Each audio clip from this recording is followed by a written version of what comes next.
Sabbath morning. This is the Jewish Sabbath, Friday, Saturday, the Sabbath that I recognize. Hope everyone is doing okay. If not, hope you have the strength and fortitude. Hello, first viewer. Look to this day, for it is life, the very life of life. In its brief course, allow the verities and realities of existence, the bliss of growth, the splendor of action, the glory of power. For yesterday is but a dream, and tomorrow is only a vision. But today, well lived, makes every yesterday a dream of happiness, and every tomorrow a vision of hope. Look well, therefore, to this day. Sanskrit proverb. I taught my lawyer the Sanskrit proverb yesterday. He never heard it.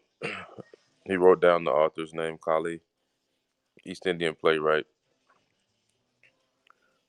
It, it drives home the necessity to take advantage of each moment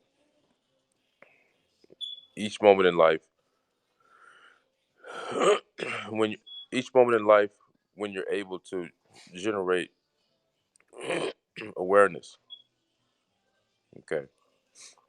Because when you cannot, through spontaneity or you know, when you can't generate awareness or it doesn't arise because you don't really generate it. Okay, that's why I'm hesitating. How can something that's empty generate something? Okay, but that's another lesson. But the point is that it's naturally there. Okay, you don't make it on your own. The awareness. We just choose to expand our consciousness to include more and more awareness is how it really works. Okay. And as we expand our consciousness through wisdom and compassion, what happens is that the mind naturally takes on its own naturalness. The mind naturally fits into the space that it was born into when the universe was created. And it feels very natural, and it feels like bliss, and it feels like peace, love, joy, because now the thing that created the universe, that gives us our ability to be aware of self, has found its home. It can't find its home if we're not even aware of it. This is the importance of Dharma, to see the most basic truths about the universe and embody them as best we can with every ounce of effort that we can muster in each moment. You have to be aware of the task in front of you. Is everybody perfect? No. Do I make mistakes? Oh boy.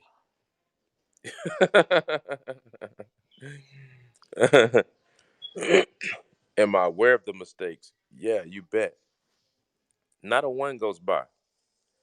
Not a one gets through without at least the light of awareness, the gift that created this universe, shining on it. And that is extremely powerful. In the Buddhist Mandala, the beautiful circles you see that's made from sand sometimes when they do the sand paintings, the very center of the mandala have the two representatives, or is representing wisdom and compassion. That's the center of the mandala. So what do you think that means? The mandala wouldn't exist without wisdom and compassion. And the mandala represents all of reality, which is all mind at its source.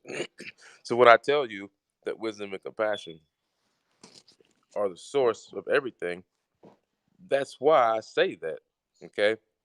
Dharma is not made up of what I want it to be. It is taught by masters and other Buddhas and Bodhisattvas and teachers on this earth.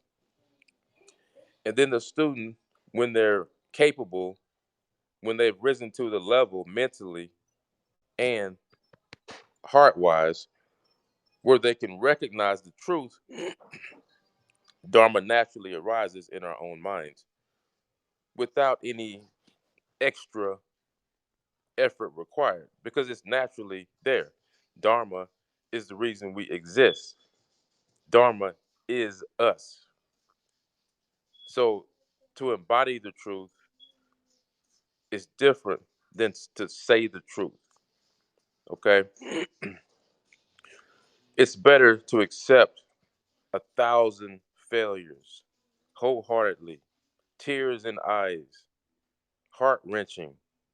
Accept those 1,000 failures and shortcomings of your own and notice them than to fake one truth about who we are.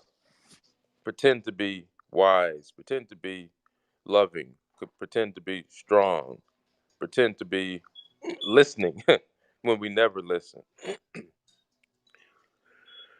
Wisdom and compassion are extensions of the same suchness. They're the same thing at different poles of reality. I was thinking of an example before I came on to talk to you guys. I was thinking, what if you were driving down the street, like I do a lot of times at nighttime, which I do a lot of times, and you look on the side of the road and you see a person in a ditch. Most of us, 99% of us, if we saw for sure an arm hanging out of the window and the car flipped over, we would stop, no doubt. We wouldn't stop always for a person walking because, God forbid, that could be a murderer or a thief. So most of us are afraid to help people. That's my point. Because that's the kind of world we live in. But we would stop for the person whose arm is hanging out. And let's say we stop, pull them out, help them, and the person's like, "Oh, I'm okay. I got a little scraped up. My car's messed up, but can you take me to where you're going?" And you have the compassion to say, "Yeah, I'll help you, man." And you have the wisdom to recognize that the person isn't truly hurt. They're not here to harm you. Wisdom and compassion at work. And then you get to where you're going, the hospital, and they dress you and shave you and get you ready for surgery. And then you look up and you see the person who you saved, who you helped on the side of the road is your surgeon. And right before you go to sleep, he says, "Oh, it's you. Thank you." Wisdom and compassion. Okay? It's inter being relations. It's not just for ourselves. It is all about the connectivity of the world that we live in and how there are no isolated events. In Buddhism, we have something called dependent co-arising, which means nothing exists on its own. It cannot. This is a fundamental, basic truth, wisdom of existence. It's a level that the mind actually cannot penetrate any deeper than this, okay, and still be involved in what I would call relative reality. or the reality that our five senses can detect, or any machine that any scientist could ever create has to be involved in relative reality. This and that, up and down, positive and negative, wet and dry, happy and sad, black and white, long, short, strong, weak, ignorant, wise, love, hate, man, woman. I could keep going. Yin, yang.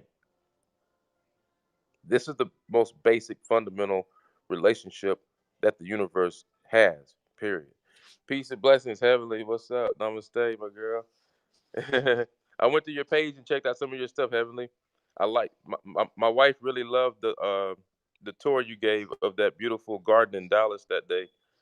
All the beautiful, and I was trying to explain to her. I said, in the South, we get green really fast. It doesn't take 3, 4, 5 months for us to get green. By March, everything's green. All the stuff's growing. All the little bugs and bees are flying around. And you go outside, like my house, you smell the pine trees, you know.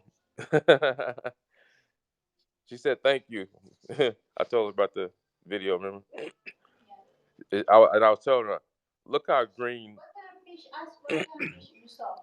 My wife wanted to know what type of fish we were looking at. I told her I thought the orange ones were goldfish.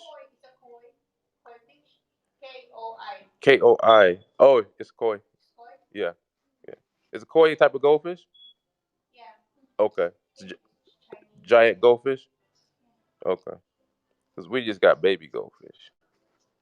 We got new goldfish. No, these suckers are gonna get big too. Won't these get big? They'll get big, right? They hide it. Oh, that's what y'all do, huh? As soon as I put you on camera. Oh, Mashi said she's gonna broadcast tomorrow morning from that same place. Okay. Oh, cool. I'll be up. I'll check you out for sure. Because they don't really see me. That's just their natural behavior. They like to hide behind things because. So I put we put this beta fish in with those goldfish, and just so y'all know, nothing happened. The beta fish didn't try to eat the goldfish. So all y'all people that's always saying, "Don't put your beta fish with anybody." I did a scientific experiment. The way we answer questions. No, they played together. They liked the company of each other. They may be, but they don't always act territorial. Yeah, because in science, and my wife had the same reaction you. No, don't put the beta with the goldfish. Don't do it, husband. They're gonna die. And I'm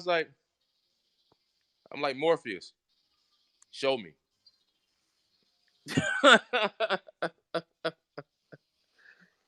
Show me. I know kung fu. Show me.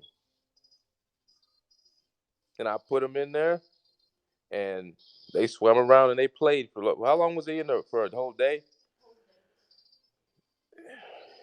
And actually, those goldfish are gonna get huge, way bigger than that beta fish. Those goldfish are gonna get big. Teach us, Grandmaster. Namaste. I'm a scientist. Understand? I'm a scientist. Advanced degrees in graduate school in chemistry, physics, medicine. Okay.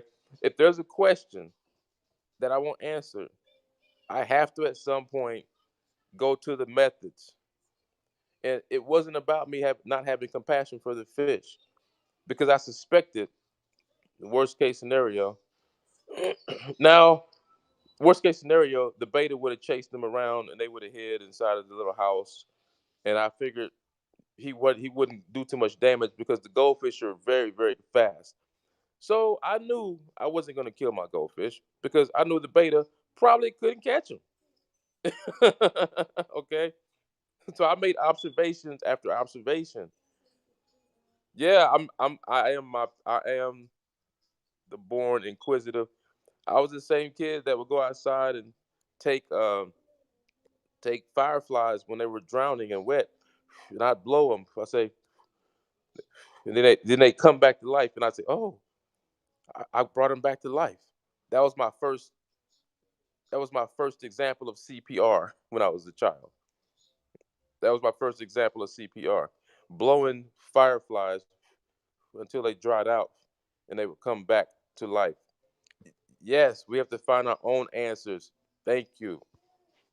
This is how the Dharma works.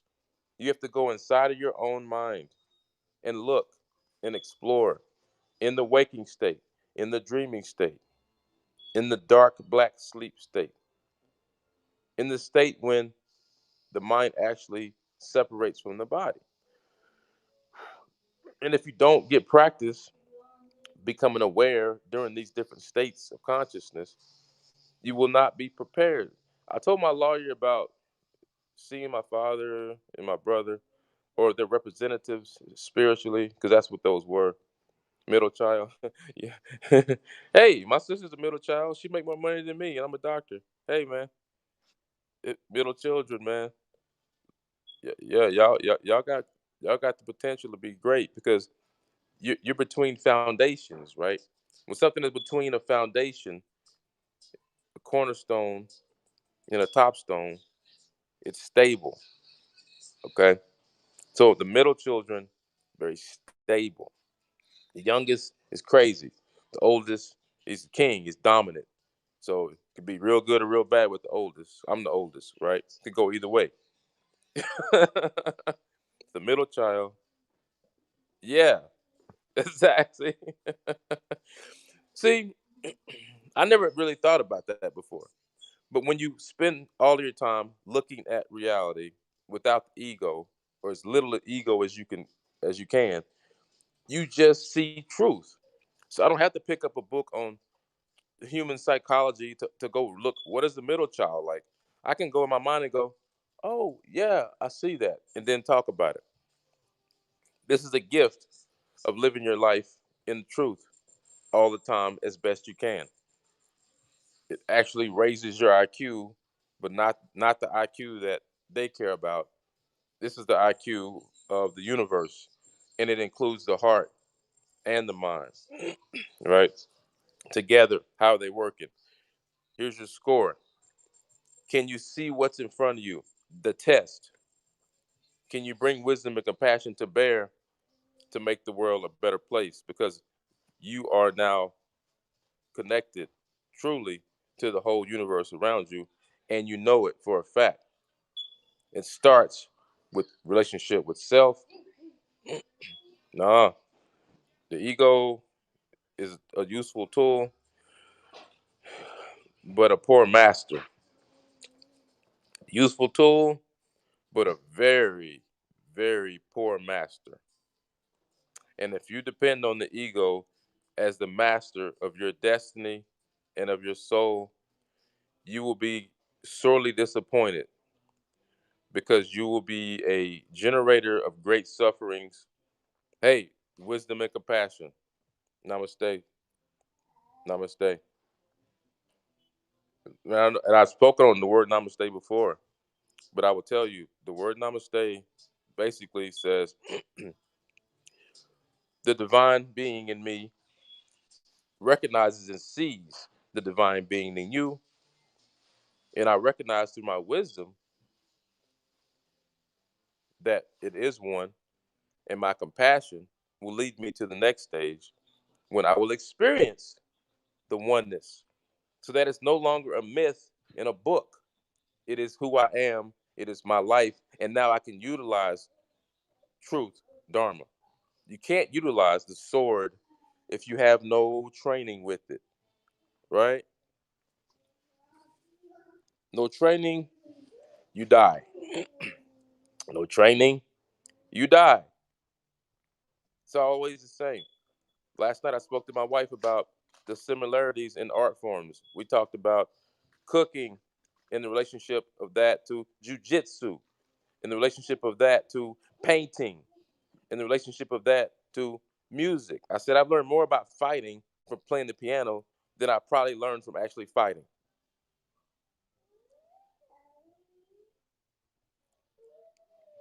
Miyamoto Musashi, The Book of Five Rings.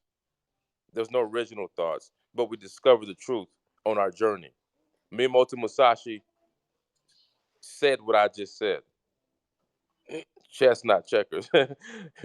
And go, not chess, right? Because go was a little bit harder than chess. The little black and white rocks, right, that the Chinese boys play with. That game, that's a lifetimes to master that game. Oh yeah, I got another part of that saying because I learned chess, not checkers. I think when I was someplace getting psychological treatment and therapy, I had never lost my mind, just times of weakness. And my saying became chess, not checkers, and go, not chess. Go, it's called Go, and you can play it on your cell phone. They have an app. It's a wonderful game. Basically, the black and white rocks compete for territories, and when one rock surrounds another colored rock, you pull the different colored rock out, and that's your territory. Yeah, that's how you play. And as you gain territories, like in a war, that's how you win the game. And they count the points at the end. They count how many rocks you have, and they count how many territories that you have captured. And that's who has the most points. That's who wins. It's a Chinese game. I think the Chinese originated the game Go, but it's different than chess. Chess, which I love. I got chess boards all over this house. Oh, you love Go.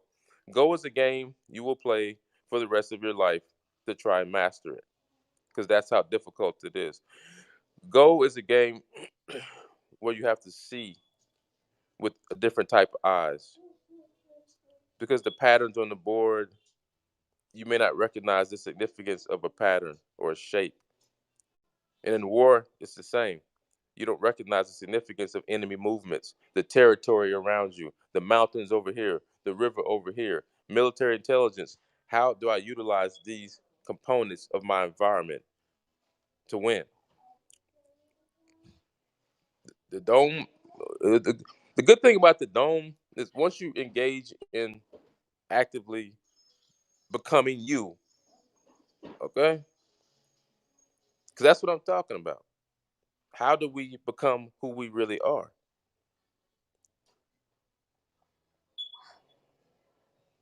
And it does require wisdom and compassion for ourselves in our own ignorance, our own shortcomings, the fact that it will take us damn near an eternity to reach sainthood, Buddhahood, but we take the vow and say, I still will try every day with every ounce of effort. And it doesn't always take a lifetime. Lifetimes, when you reach that final lifetime, when all the merit and karma has come to bear, you will find yourself born into a family where everything will come together, like Siddhartha Gautama Buddha did, like our great teacher, just like Jesus, are the great teachers. Siddhartha Gautama Buddha.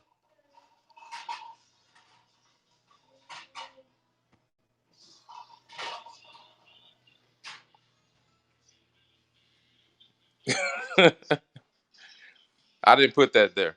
I died and woke up with this. So you know what family I'm in. I'm in his family. Was born into it just like you. But slowly, I'm gaining the compassion and wisdom I need to aid myself and my family at the highest possible level, using the highest possible level of skill, which which goes beyond physical knowledge and wisdom into spiritual realms of knowledge and wisdom, into just being what is, with no additional ego-based actions required. no longer generating karma. Action reaction, that's karma. Enlightened mind doesn't generate karma anymore. There's no footprints in the sand anymore. You look back and there's no footprints. That's when Jesus said, "I'm carrying you," in the old story about walking on the beach and two sets of footprints. Except when you reach enlightenment, there ain't no footprints. When your mind finally takes its true home on the throne of its kingdom and reach Buddhahood, sainthood, Buddhahood, there are no footprints because there is no you. There's no true separation between you and the environment, you and the other person.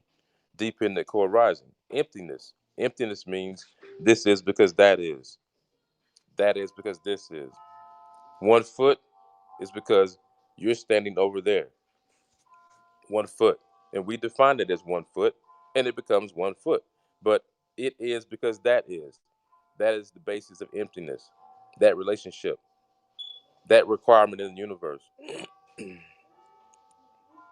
Oh, I appreciate it, Heavenly. I appreciate the love. I knew when I came back, when I died, I was told on the other side through my heart that I had more work to do. That being a teacher uh, has comes with a great responsibility. And the greatest responsibility is I have to know myself completely as best I can. And through that process, I understand you. I don't have to go out here and psychoanalyze 1,000 human beings. I'm gonna figure out what human beings are like. All you gotta do is study yourself, go inside your own mind, take mindfulness, make mindfulness a part of your existence day to day, moment to moment. Make the light shine a little bit brighter 10 years from now than it was shining 10 years ago. And it will shine more corners and dark corners. And the boogeymen have to come out. Oh, there is no boogeyman. You know? Yeah, listen more than you speak. Be ready to defend or argue. That's debate. But you have to bring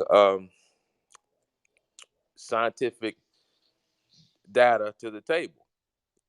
That data, in the case of us spiritual aspirants, is gained by our observations with this mindfulness that we have. So if your tool is twisted and based on ego, the data that you gain, the data that you pick up by observation is tainted, it's twisted, it's not accurate. And you got all these people out here in the world, white, black, Asian, Latina, saying in their minds, you can see it. You can see that they think this. I'm a complete unit. I am doing the best possible work. I have very few mistakes in my makeup. That's the view they have of themselves. We have of ourselves. The person that recognizes that as being complete bullshit is on the path to becoming liberated because they're able to accept yin and yang. Well, they say when the student is ready, the master will appear. And so, you know, y'all, a lot of y'all follow me for a while now. I'm not out here banging on my chest saying I'm a prophet, I'm a preacher, subscribe to me, drop some money in the bucket. My path has been the path of the ancients, man. I was a scientist first, and the truths of the spirit I learned through scientific inquiry, the same way the Egyptian priests did. When I learned physics and cosmology, that was also part of my spiritual training. When I took apart a human body in medical school and studied each nerve, each muscle, that was also part of my spiritual training. When I used that knowledge to save thousands of lives in my career as a physician, that was also part of my spiritual training. When I myself had to go beyond my limits as a human being and a physician and literally expand my consciousness and see what that felt like. That was also part of my learning. The same thing that my ancient ancestors went through is the same path that I've gone through in this life. Yeah, I was. People tell me a lot of stuff I know because my parents and friends will tell me this because when you are who you are, you don't see it all the time. But my mom, I tell her stories about how before I was a doctor, I would just tell people like what was wrong with them. Oh, you have infection. You need some antibiotics. You probably have a urinary infection. I wasn't a doctor. I could just feel it and know it. I didn't have the knowledge to go with it, but the raw intuitiveness was there. Yeah, I didn't get to the part. I didn't get to the point where my dreaming state was a benefit to me until later in life, and it took wisdom for me to get to that point. It took wisdom. That's what's beautiful about it. Like I may not be at your level in certain areas, but when I embrace wisdom and compassion, it's okay because we're really one. We're sharing one mind. We just don't realize it. And the truth will be found and then integrated and utilized. So when I found the truth that yogis and spiritually advanced people utilize the sleeping state for spiritual work, for psychological development, I said, oh, dream yoga. Oh, 1/3 of my life, I'm not utilizing the time to benefit me spiritually. Like my more advanced cousins out there in East India or Africa, if you're a shaman, a medicine man, 1/3 of my existence and time being on the earth is completely wasted. Oh, yoga, yeah, yoga. Y'all know what yoga means? So, if you read the Yoga Sutras of Patanjali, you learn where yoga came from. And yoga means preventing the modifications of the mind.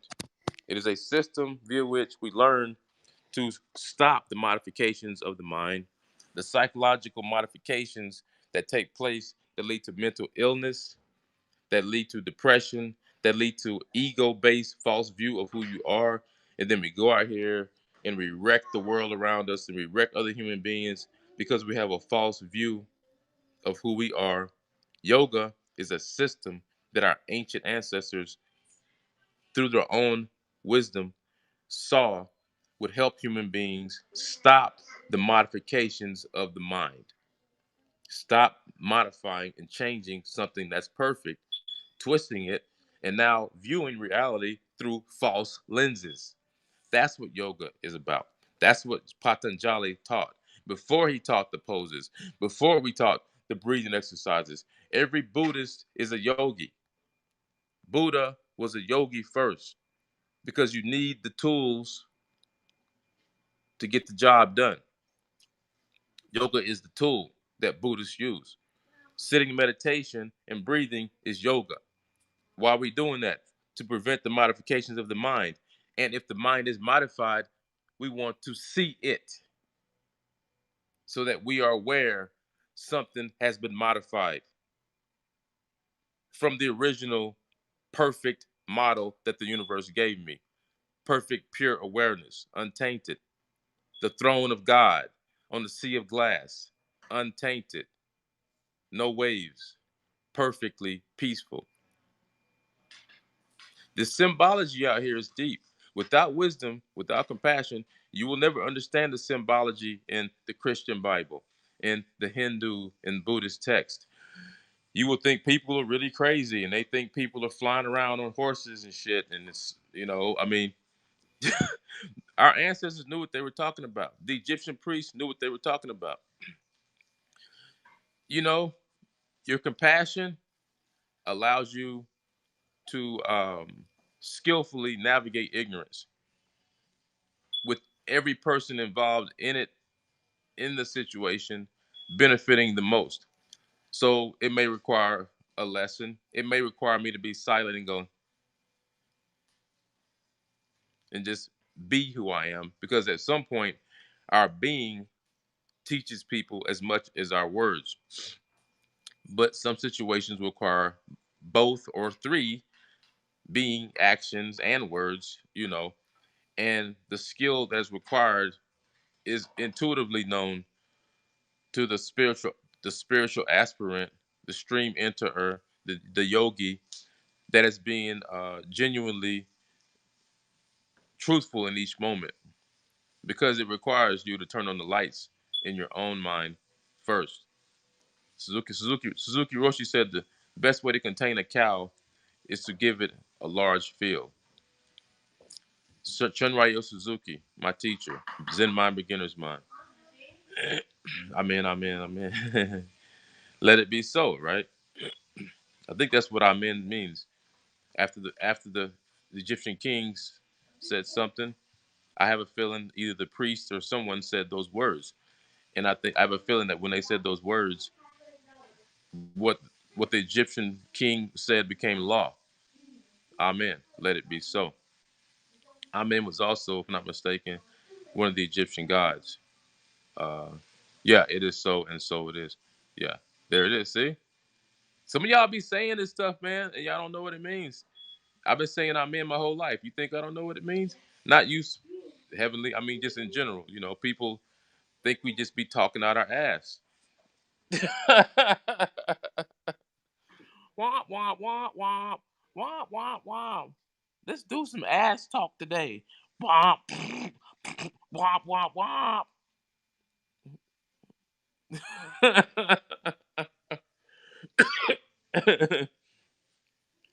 suffering suffering can be one of your greatest teachers if you find the source of it.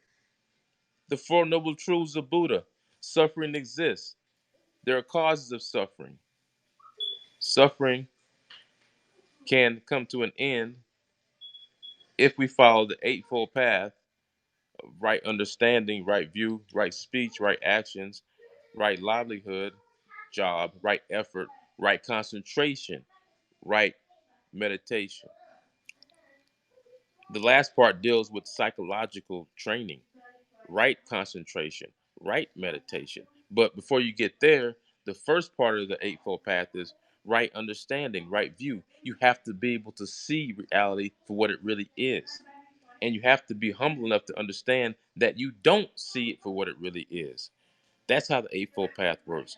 Then, right speech, right actions, right livelihood, right effort naturally flow from that wisdom that you have obtained through your own efforts. Not because somebody spoon fed it to you. You used the tool the universe gave you from its inception to figure out what problems it has generated. There is no method more powerful or successful than that. That method has generated saints and Buddhas from the beginning of human existence. That is the method that has generated saints and Buddhas, not someone else sitting in front of you talking, you half ass listening, and then half ass doing the work and saying, I don't care about the 5%, I'm still great. No, you're an imperfect unit.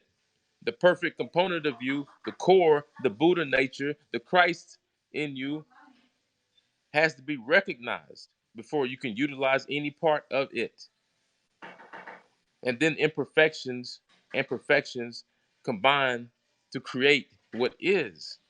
And that what is in its own state in this moment is perfect. The unit of existence of every universe, every cosmos, and every dimension, and there are multiple dimensions. It exists as a whole that in this moment is a jewel. They talk about the jewels of is it Indra? I'm bad with the East Indian Sanskrit words, but it's like a net of jewels, and each jewel contains in it the picture of every other jewel in the net. In the net, it's beautiful. It's beautiful what'd you call it? Mythology, and it shows you the truth that he who understands anything completely understands everything. When you master yourself, you understand every other human being. You don't have to go out here and pick people apart and be envious and covetous of people's things. You don't have to do that anymore. When you truly embrace who you really are and what you're actually capable of, and you tap in, when you tap in and say, I want to participate. That's all it really is. You tap in and say, I want to turn my mind on, click, and pay attention and learn to listen and participate. And through my own efforts, I pray that the Buddhas and Christ will aid me in this journey to wake up my mind and notice and see each moment what my true existence is, not what I want it to be, not ego based. And over time, through effort, right concentration, right meditation, the Eightfold Path, you become enlightened. And I think you listen with ears and also with our being, because when we feel something, when we get an impression, we're listening to different levels of reality. When we pray, it's not just about thoughts in your head. A lot of y'all, when you pray, you run thoughts through the head. Thoughts going through the head in the Buddhist teaching are okay, but that's not who we are. So we're taught to not give them so much weight and power. And after decades and decades of not giving them so much weight and power, you slowly become unslaved from your thoughts. And you can investigate the rest of who you are through prayer, meditation, wisdom, and compassion are your tools for this. The Eightfold Path is your boat, it's the vehicle that will carry you to the truth, to the shore on the other side, to nirvana, Buddhahood, right? A man cannot serve two masters, for he will love one and hate the other. That's in the Christian Bible, right? It's all the same knowledge, man. Y'all need to quit rubbing them religious books, slinging arrows at different religions. It ain't but one truth, man. If I'm lying, God strike me dead right now in this moment. May my heart never beat again in any lifetime. May my consciousness cease to exist. If anything that I've just said is untrue, may I go to hell and be torn apart by 1,000 demons for nigh eternity. If anything that I just said is untrue, this is the level that it has to be on, people. And when you make a mistake, your own inner guru says, we need to take this and fold it in and create a jewel out of it. Because right now it's rough. Notice I didn't say burn in hell. I didn't say take the mistakes real talk. Because Suzuki Roshi, Zen Mind Beginner's Mind, said the mind weeds are nothing but fertilizer for the flower. So the mind weeds are all the crazy ass thoughts, your constant stream of consciousness that you think is everything, that you because most of y'all live inside of here, like Golgotha, right? When Jesus was crucified, the skull is your prison. Jesus was in prison, but he was released. That's what that represents, the symbology of it. It's the same knowledge, man. Jewish, Buddhist, Christian, it don't matter. There's one truth. That's why I wear a Christian hat one day, a Buddhist hat one day. It's the same hat. It don't matter. Either the teachers understand what the significance of what is, or they don't. If they don't, there's no problem. You haven't done the work. That's all. You haven't done what our ancestors did, gone all the way inside of here and dove as deep as you can dive. There's a saying that you'd have to dive deep for pearls. You have to dive deep for pearls. Pearls ain't floating on top of the water, so you just come scoop them up and put them in your pocket and go cash them in for $1,000. You have to dive deep for pearls, deep for wisdom. The process of turning the ego box down is a daily, moment-to-moment process. You can't work on it 5 minutes out of the week and watch some YouTube video and watch somebody at a pulpit screaming at you and think you're going to, by any means, encounter, recognize, or subjugate the ego to its proper place. It won't happen. And I'm just telling you the truth. I'm telling you the work that I got to do. You crack the shell, Golgotha, the place of the skull. How do you crack this egg without putting a hammer to it? And get the pearls that are already part of our nature. We live in an eternal now moment. We are an energetic spiritual awareness that has been around for unknowable amounts of time, eternity. That's the true nature of who we are. And when you identify with that nature, how can you be afraid? How can energy be afraid? Truth, energy, right? How can energy of awareness, when it really recognizes itself, be afraid of anything when it is everything? That's just ignorance. And saying you don't have fear sounds good, but you need to get at it because everybody says that. Yesterday, when my friend said, "I'm not afraid," I didn't correct him because I can't correct people. They have to correct themselves. I have fears. They're deep in there. I know they're there. I know what they are. It's revealed to me through spiritual insight. And so the deeper I go spiritually, the more fears I uncover.